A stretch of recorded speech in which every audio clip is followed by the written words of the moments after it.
Carl is lost in his doubts while Anna tries to capture his attention, hoping to shift her friend's thoughts to more pressing matters. Suddenly, a basket appears before him, brimming with potatoes, serving as a weighty argument in their ongoing dispute about the division of chores. The girl reminds him that even in hard times, work doesn't wait, and Carl will have to take on his share of the household responsibilities. Over lunch, Anna enthusiastically continues talking about her plans, while Carl focuses intently on eating, ignoring her teasing remarks. She beams with a radiant smile, confident in her rightness, and for a moment, that genuine joy makes the surrounding world feel a little simpler. The girl's unexpected kindness causes the boy strong embarrassment, and he vainly tries to hide the blush that suddenly appears on his cheeks. Leaving her friend alone with his confusion, Anna returns to her tasks, feeling that the ice in their relationship is gradually beginning to melt. Meanwhile, the stranger silently observes what is happening, maintaining complete composure and concealing behind his outwardly simple appearance the former bearing and military posture he once had. The only refuge in this remote place remains Anna's establishment, which, despite having no sign, is always ready to welcome weary travelers. Its spacious halls could once accommodate an entire battalion and still hold within their walls the memory of times when a very different life thrived here. Once, crowds of people gathered here, and the noise of lively conversations filled every corner, creating an atmosphere of warmth and true hospitality. Now, in the half-empty room, silence reigns, and Anna, alone, surveys her domain, reminiscing about the former prosperity of this place. Her reverie is interrupted by the arrival of a new guest, whose shadow falls across the threshold, signaling the beginning of another chapter in the history of this house. An elderly woman appears at the doorway, her figure completely hidden beneath a heavy pink cloak, immediately drawing the wary gaze of the proprietress. Anna freezes in surprise, trying to make out the face of the uninvited guest, whose sudden appearance has disrupted the usual lazy rhythm of the village day. The old woman gestures toward an empty seat, revealing a dry, wrinkled hand, and demands attention for her modest person. Her fingers grip the doorframe tightly, as if clinging to the last of her strength, while she waits for the hesitant girl to respond. Replacing surprise with compassion, Anna realizes that before her stands only an exhausted traveler in need of simple human warmth and food.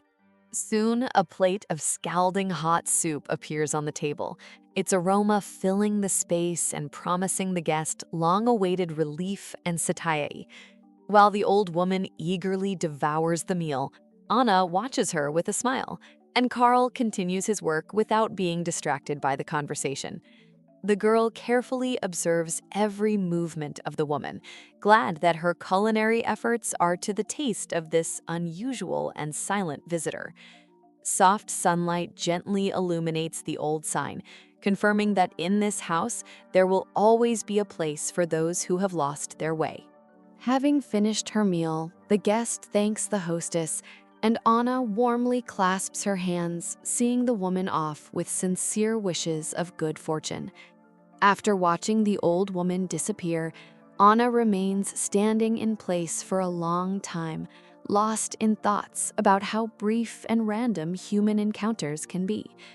The solitary figure in pink gradually vanishes beyond the horizon, leaving behind only a faint sense of sadness and a barely perceptible mystery. The girl returns to reality and meets Carl's stern gaze. He clearly does not share her excessive trust in strangers.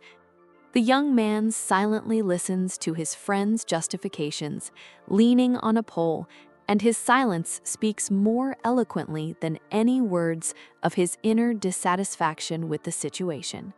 The spacious hall sinks into twilight as the characters finish the last preparations for closing, maintaining a palpable distance and coolness between them.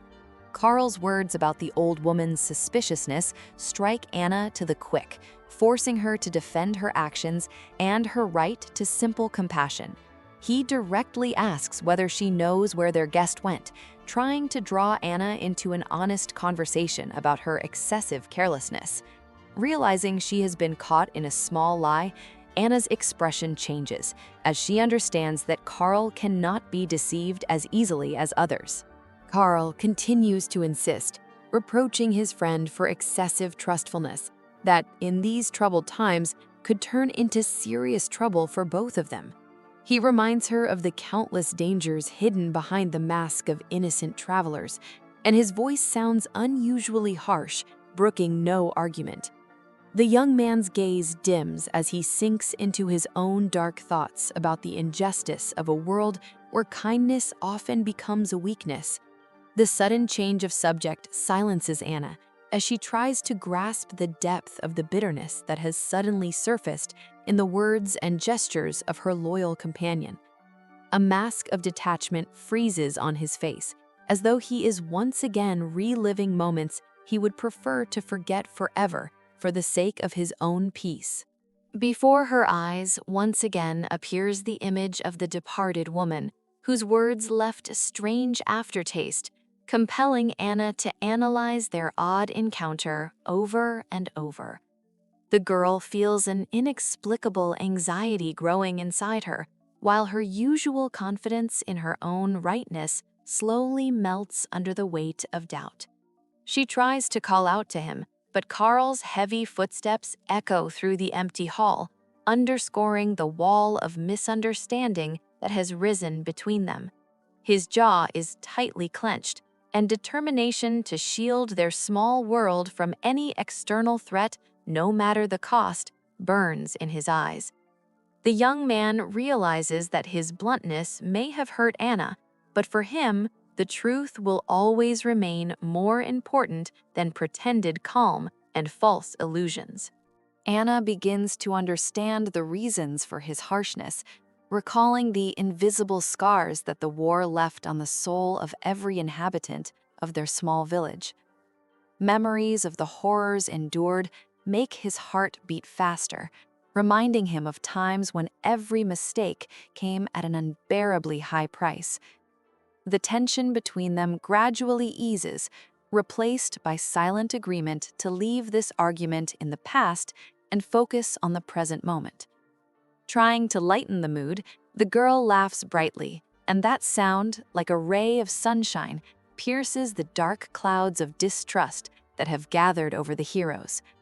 Yet memory obligingly supplies images of the past, reminding her of those who lost everything and remained mere ghosts of themselves in a ruined world.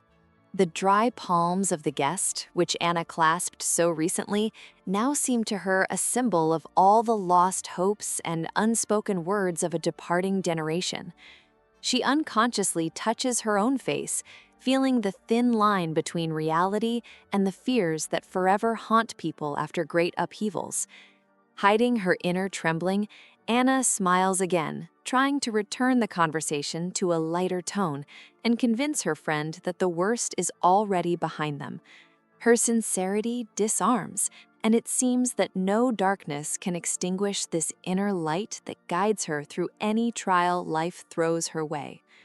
The friends finally find common ground, and their quiet conversation in the emptying restaurant restores the sense of safety so necessary for survival in their world. Anna tries to turn everything into a joke, assuring her friend that her intuition has never failed her when it comes to sincere and kind people. Yet the young man remains adamant, reminding her that in their position, any mistake could prove fatal and destroy the little they have left.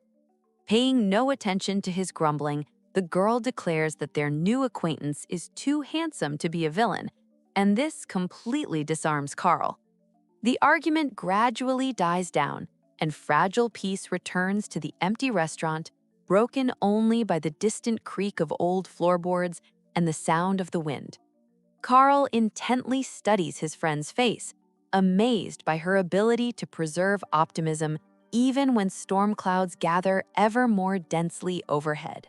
The young man offers his apologies for his sharpness, admitting that his distrust is merely an attempt to protect her from the cruelty of the world he has seen too often. Accepting his words, Anna softens, realizing that beneath this outward roughness lies a loyalty she values more than any fine speeches. She looks closely at her friend's features, noticing something strange in his manner that does not fit the image of an ordinary village boy. When he turns away to continue working, Anna catches herself thinking that his posture and movements betray a hidden nobility. In her imagination appears the image of Carl in rich clothing, and this guess seems to her at once insane and frighteningly plausible. She tries to push these thoughts away, considering them mere products of her fantasy, yet the mysterious aura surrounding her friend's personality continues to stir her heart. Her musings are interrupted by the sudden appearance on the threshold of an energetic woman whose brisk steps announce the return of the true mistress of the house and ruler of the restaurant. The loud clack of her heels instantly shatters the melancholic atmosphere, forcing the heroes to straighten up at once and return to their everyday duties. Carla Britt, Anna's mother, begins scolding her daughter from the doorway. Her voice thunders, promising nothing good for anyone present. The girl tries to get a word in, but her mother's anger is unrelenting, especially when the topic turns to the new wards Anna constantly brings into the house. The mother reminds her of the strict prohibition against associating with aristocrats. But what infuriates her even more is that Anna has let yet another vagrant into the house. She is determined to restore order in her own establishment, and her stern gaze leaves no doubt the evening is no longer going to be calm. Carla Britt is beside herself with rage. She demands immediate explanations for why, in her absence, the house has turned into a thoroughfare for suspicious characters. Anna tries to defend herself, pointing out that this person is right here and can hear everything, but her voice drowns in the torrent of maternal reproaches. While the women sort things out, Carl maintains icy calm. His imperturbability only further provokes the furious proprietress. The mother peers intently into the young man's face, trying to understand who is really hiding behind the rags of a tramp and why such dangerous confidence emanates from him. Tension in the hall reaches its peak. Two strong personalities lock eyes, and Anna freezes in fear, awaiting the inevitable explosion. To the surprise of both women, the young man makes an elegant bow, greeting the mistress according to all the rules of etiquette, something completely at odds with his current station. His polite words and refined manners hit the woman like a cold shower. She freezes in bewilderment, realizing that the person before her is far from an ordinary vagabond. The sun slowly sinks below the horizon, painting the mountain slopes in golden hues and plunging the quiet little village into cozy evening twilight. A calm stillness spreads through the air as the day draws to a close, while soft light begins to spill from the windows of houses, inviting weary travelers to a well-deserved rest. Inside the local establishment, a small group has gathered around the common table. The hostess warmly welcomes her guests, setting before them simple yet hearty dishes. Carl listens attentively to the woman while she studies the guest with unconcealed interest, trying to discern his true nature behind his outward calm. The hostess's gaze grows piercing. She understands that this man's presence in her home could bring either salvation or new troubles. Without pausing her household tasks, she continues the conversation, deftly preparing ingredients. Every movement is filled with the confidence of someone who rules this place. The young man remains impassive, though deep thoughtfulness is reflected in his eyes. He realizes that the woman's trust is something he must still earn.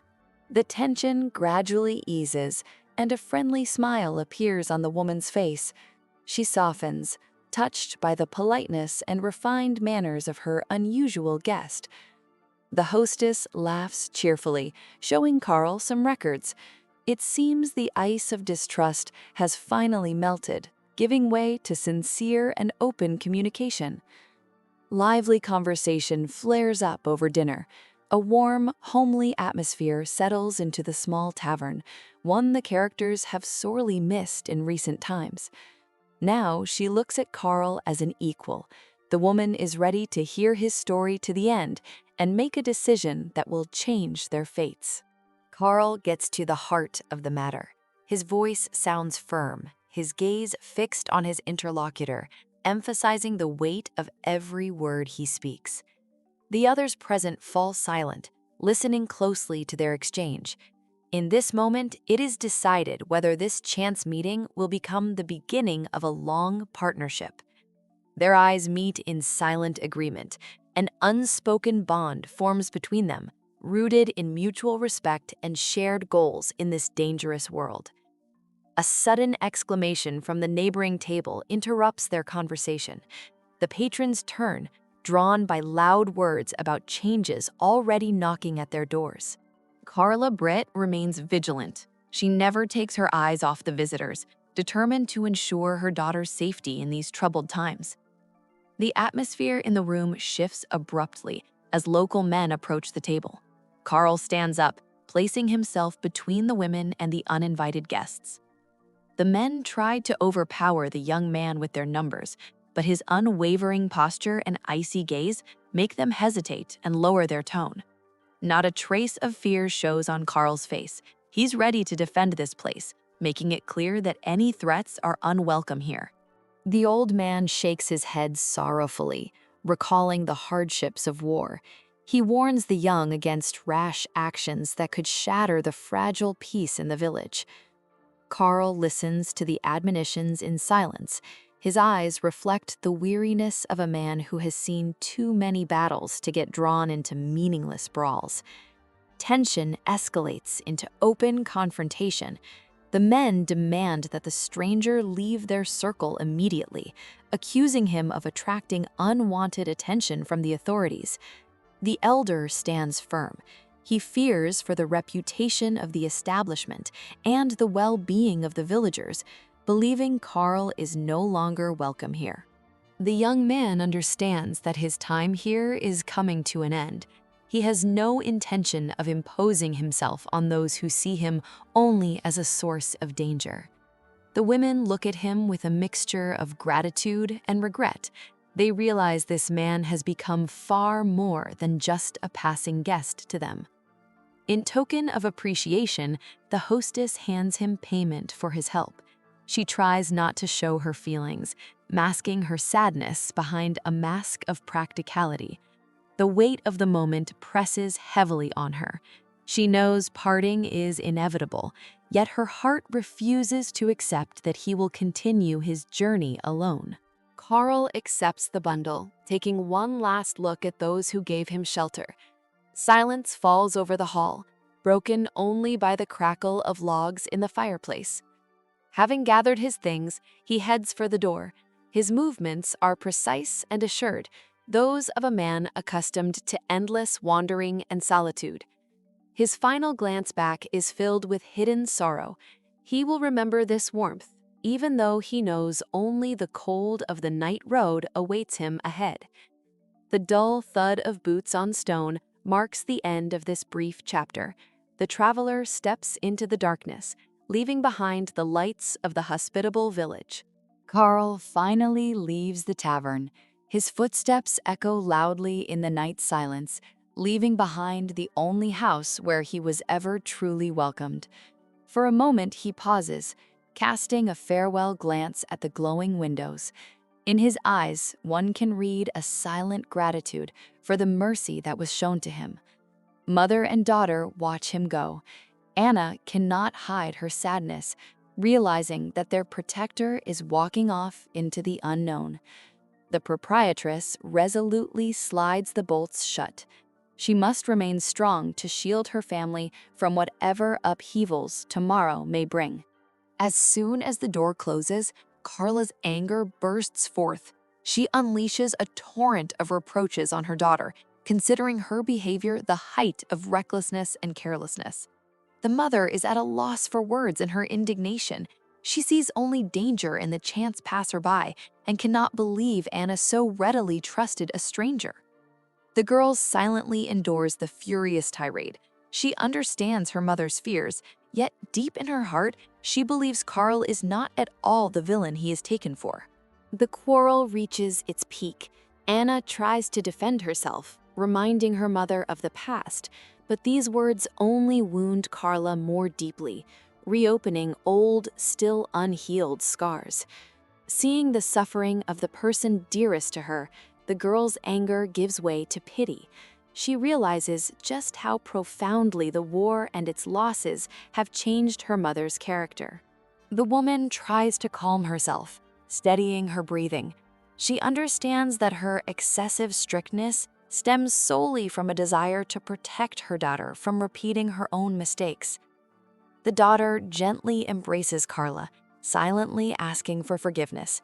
In this moment, all disagreements retreat before their shared pain and unbreakable family bond. A single sparse tear rolls down the proprietress's cheek. She has carried this burden alone for too long and no longer knows how to trust the world again. Peace finally settles between them.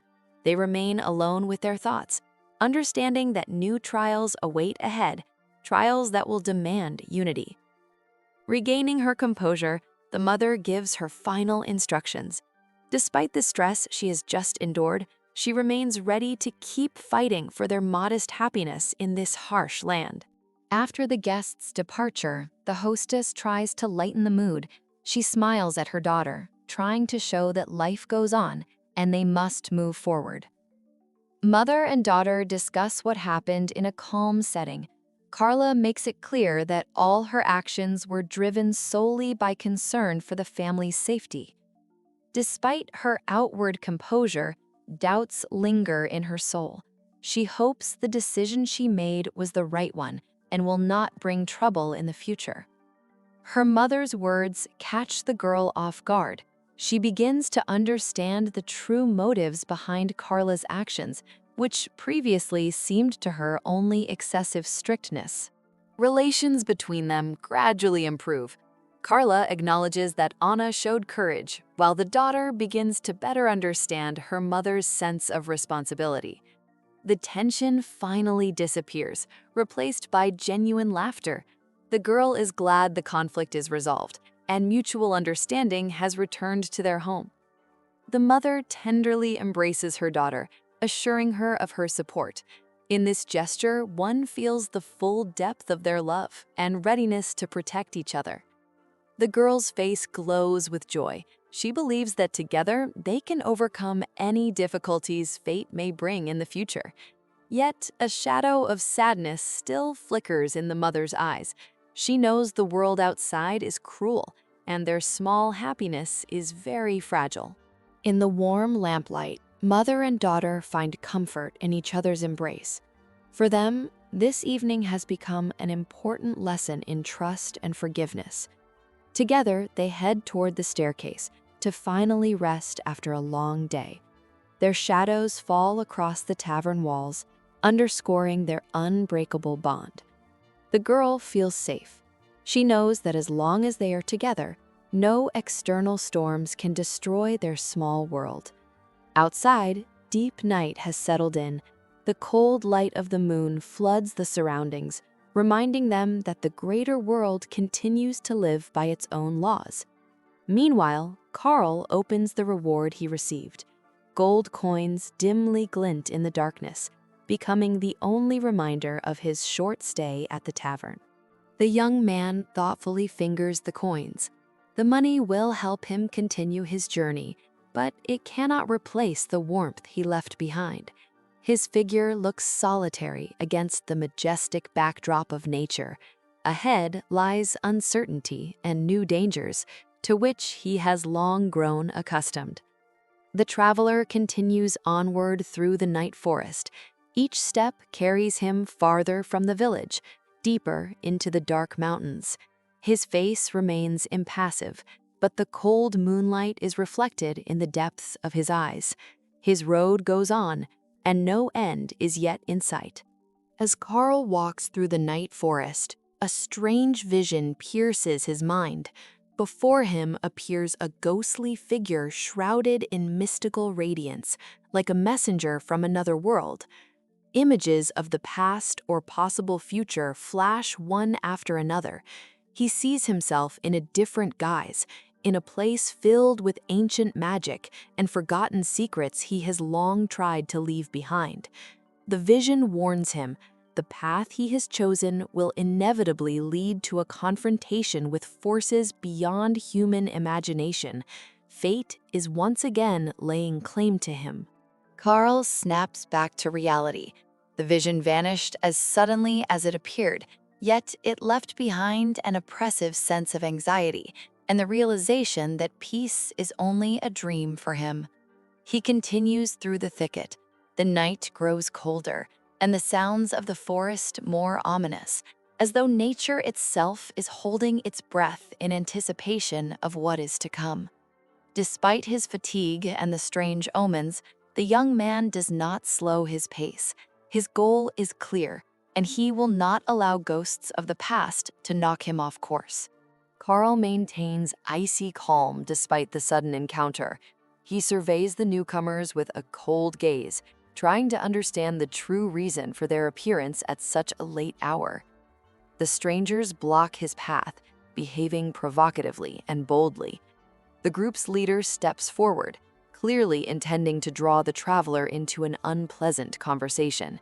His face twists into a mocking smirk, and hidden menace glints in his eyes.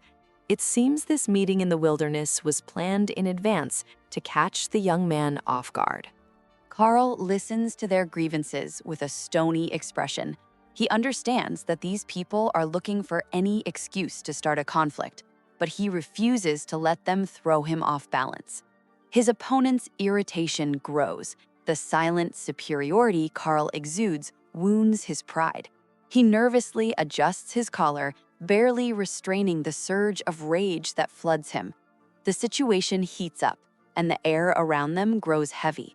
The young man is asked a direct question, demanding an explanation for his presence on territory they consider their own. From the outside, a clash seems inevitable. Carl's small figure is surrounded by adversaries, yet he shows no intention of backing down, standing firmly in place. A shadow of weariness from pointless arguments flickers in his gaze. He had planned to spend this night differently, and these extra witnesses only complicate an already difficult task. Carl's sudden offer catches them completely off guard. Tense faces are replaced by utter bewilderment. They had expected fear, not a business-like approach.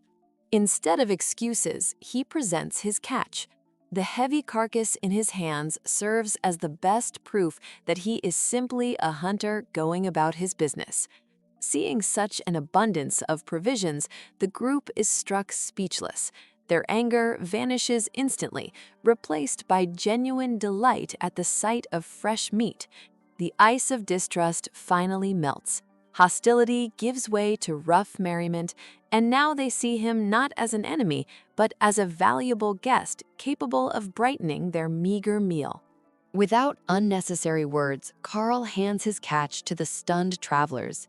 His gestures are spare and decisive, and in his eyes, one can read a desire to end this unexpected delay as quickly as possible. The strangers cannot hide their delight. The anticipation of a hearty dinner completely changes their mood, turning recent aggression into sincere gratitude and almost childlike joy. While the men celebrate their good fortune, Carl remains detached. His thoughts are already far from this place, focused on the goal for which he risked venturing into the forest. In token of appreciation, the group's leader shares his own modest supplies. This simple exchange of food becomes an unspoken truce in the cold night forest. Having accepted the reciprocal gift, the young man does not linger for a second. He vanishes into the darkness as suddenly as he appeared, leaving his new acquaintances by their campfire. The strangers watch him go, shouting words of farewell. To them, he will remain only a mysterious hunter who saved them from a hungry night with his generous gesture. After discussing the strange stranger, The companions return to their own affairs. They quickly forget the encounter, absorbed in thoughts of the feast soon to come, courtesy of the chance traveler. Silence once again envelops the thicket. Only the distant moonlight filters through the dense crowns. Night fully claims its rights, concealing the traces of the recent conversation. Left alone, Carl reveals his true nature. Beneath the simple cloak hides an artifact emitting a cold glow, signaling the beginning of a new stage in his long journey. At the same time, in another place, life is bustling. Simple, hot food fills the room with aroma, creating a coziness that stands in stark contrast to the icy cold of the night forest. The kitchen is filled with its usual bustle. A heated argument flares up between the friends over a recipe, each stubbornly trying to prove she is right and refusing to yield even an inch. The girl firmly insists on her version, her eyes flashing with determination.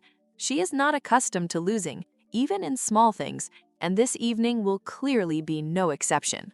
The bubbling pot gives off a tantalizing aroma that fills the entire kitchen.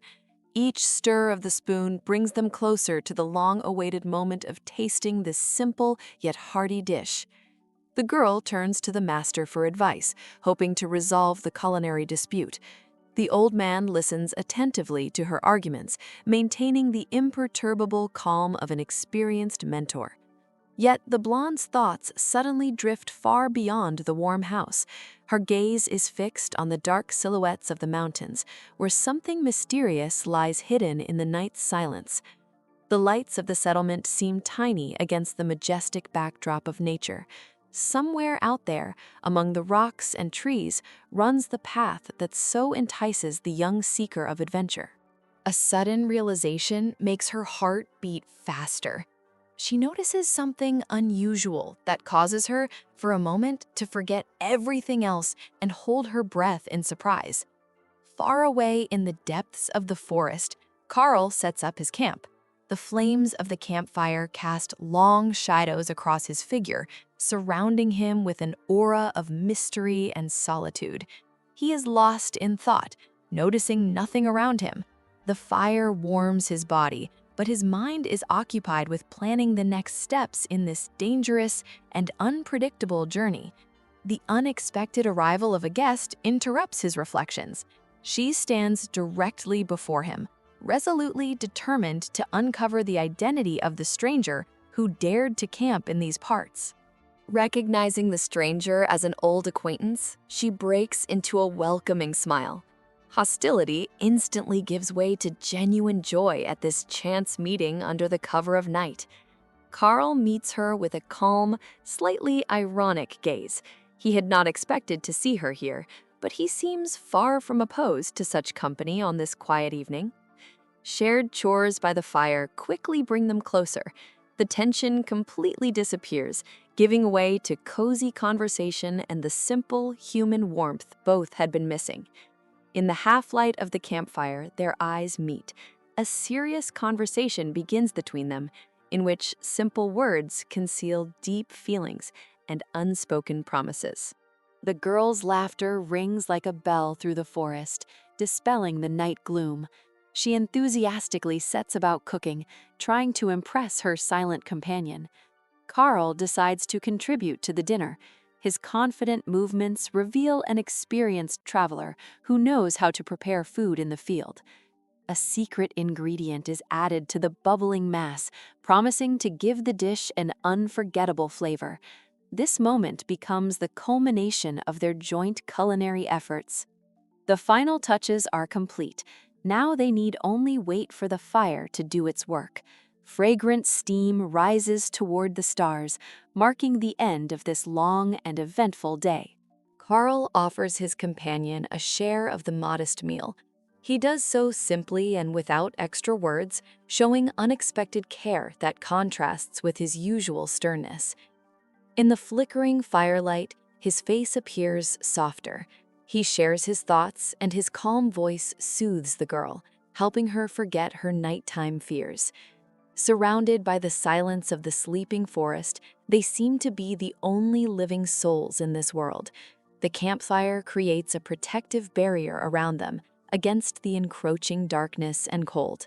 She listens attentively to every word, trying to unravel the mystery of this man. Questions swirl in her mind, but she does not rush to ask them, savoring the moment. A shadow of doubt crosses her face.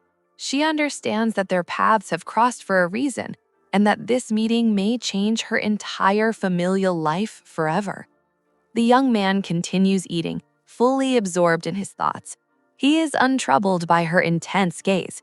He is accustomed to relying only on himself and his own decisions. The conversation shifts to lighter topics. The tension finally eases, and now their talk resembles a reunion of old friends with plenty to remember and discuss. She eagerly recounts her adventures, trying to draw even a hint of a smile from Carl. Her energy and optimism seem inexhaustible even in such surroundings. A sudden pause falls. They look into each other's eyes, as if reassessing one another and realizing that something far greater lies behind first impressions. He watches as the food quickly disappears from her bowl. The sight causes him mild surprise, mixed with genuine interest in this unusual person. Without concern for manners, she drains the last drops of the rich broth.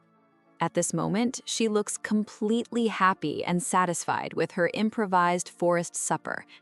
The warmth of the hot food spreads through her body. She glows with joy, and this sincerity involuntarily makes Carl, for a moment, forget his grim plans for the future. The evening continues in an atmosphere of trust and warmth. They discuss their goals and dreams, finding more and more common ground that unites them in these troubled times. She is full of faith that tomorrow will bring new discoveries. Her gaze is fixed on a future that now seems far less frightening and uncertain. It is time to part, yet neither dares to make the first move. The campfire slowly dies down, leaving only glowing embers and the bittersweet smell of smoke. Visions of distant travels and ancient fortresses rise in her imagination. She feels that her place is not here, but where the fates of great empires are decided. They stand shoulder to shoulder, gazing into the night gloom. This silent unity says much, binding them with invisible threads that will be very difficult to break. Carl's sudden question catches her off guard. She freezes, unsure how to respond to a proposal that could forever change her familiar world. Anna suddenly freezes, feeling a strange heat spreading through her body. Her gaze becomes clouded, and a thick blush floods her face, as if from strong wine. Carl's expression instantly changes when he notices something wrong.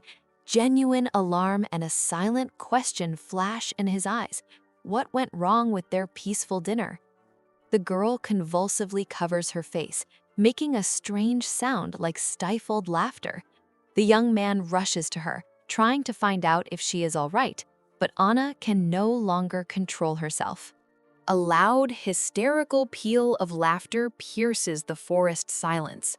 Anna literally doubles over in a fit of uncontrollable mirth, completely losing touch with reality under the influence of the mysterious dish. Utterly bewildered, Carl tries to shout over her laughter and discover the recipe of the unfortunate brew. But Anna only continues laughing until tears stream down her face, unable to utter a single word in reply. The truth dawns on him the instant he looks into his supplies. At the bottom of the bag lie those very purple mushrooms he so carelessly added to the pot, unaware of their powerful hallucinogenic effect.